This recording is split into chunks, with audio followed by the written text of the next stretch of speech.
if there's something that you really dislike about yourself, the first thing you learn to do is to learn how to stop identifying with that specific trait. If you have certain things that you don't like about yourself and you out loud admit to it, like maybe you're scared to talk to people that you don't know, and out loud you're just always saying like, "Oh yeah, I'm an introvert. Oh, I'm just not somebody who can go and do that." If you're somebody who actively says that out loud, you're identifying with that and you're making it a part of your personality by telling everybody else that. First of all, is the more you're reinforcing that idea, that's how you're speaking it into existence, right? The more you reinforce that idea, the more you're going to believe it yourself. And you're identifying with it, so that's part of your identity now. And now whenever you're telling other people that, the thing is, most people, like probably more than 90% of people, their identity comes from what other people perceive them as, rather than what they perceive themselves as, which isn't how you should be doing it. You should identify with whatever you want to, not what other people see you as. But the reality is, most people go with what everybody else sees them as. So whenever you're telling everybody, "Oh, I'm this, I'm that, I can't do this, I can't do that," they're going to believe it because you're the one telling them it, or telling it to them. So by them starting to believe it, you're going to believe it even more. So you're just identifying with it even more than you already did.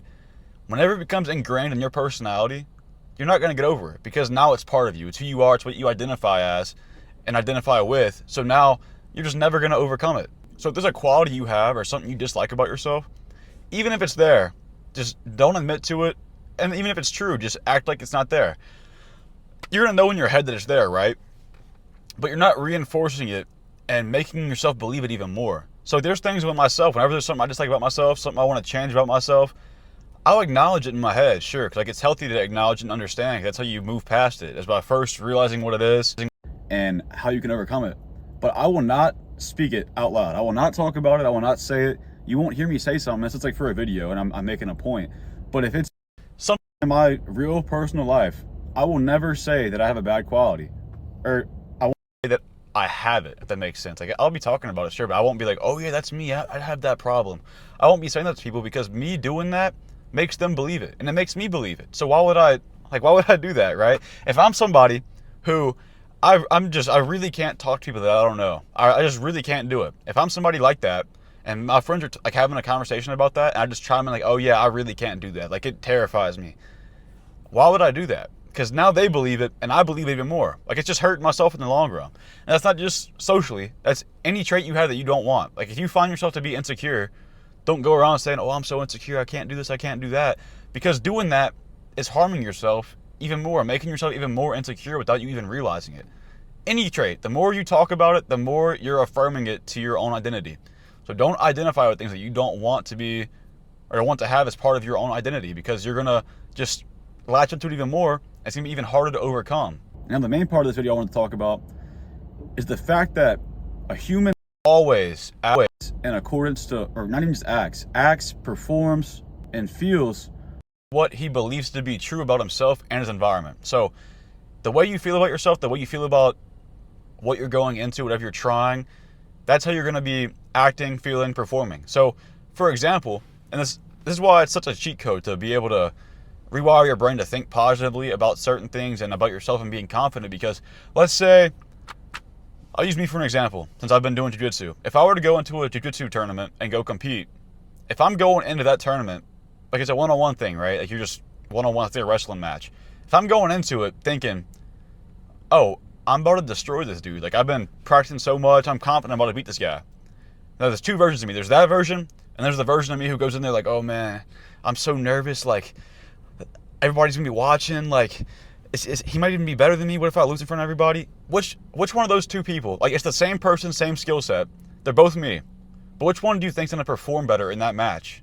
The one that's going into it confidently, or the one that's going into it weak-minded, insecure? It's gonna be the one whose identity is more firm and confident about his own skill set, right? So that goes with anything, not even just a competition-wise. It could be going into a job interview. It could be going up and approaching somebody, a girl, even go in to make a new friend, something like that. Whenever it goes to working out, I'm going in for a workout, and I'm walking in there like, "Oh, I'm a low energy person, this is about to be a bad workout," versus the version of me that's like, "Okay, I've been doing this for a long time, I'm about to go kill this shit. Even if I'm tired, I'm about to go kill this shit." Which one do you think is going to have a better workout? It's going to be the one who's ready to go do it, and he knows he's going to do well, right?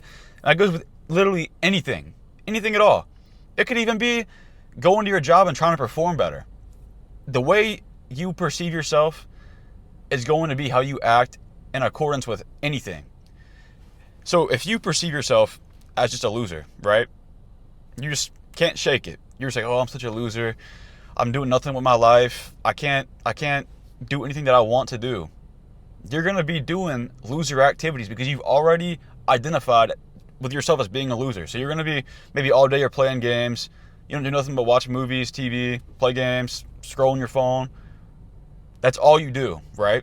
Because you perceive yourself that way. You perceive yourself as a loser. So you're like, I'm already a loser, so it doesn't matter if I do loser shit.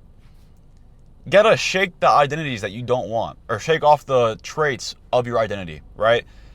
If there's something you don't want, sure, it's part of you, but you can shake it off and lose it and overlap it with something else that you actually deem worthy and admirable if you just put enough time into it and just really want it enough. Like, it's insane how much you can truly change yourself in a short period of time.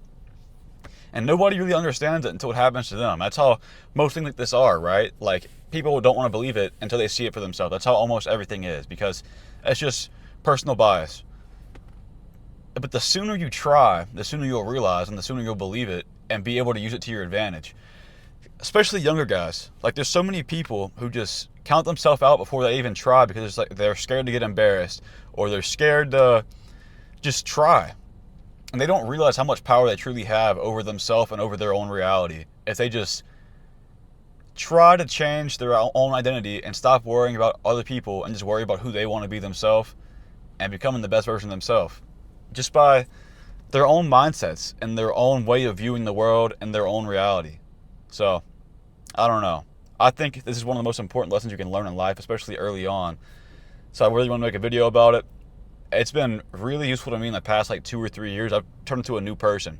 And I always say that, but I really wish I could somehow show what I was like whenever I was like between 18 and 20, or 20 and prior compared to after 20, because it's such a drastic change that I feel like if anybody could see the two different people, they'd be like, okay, this dude knows something that I don't. Or at least the people that haven't experienced it themselves, right? But if you got any value from this video, I appreciate you subscribe. I've been trying to make more videos kind of like this. So, I don't know. Besides that, I'll see you in the next one.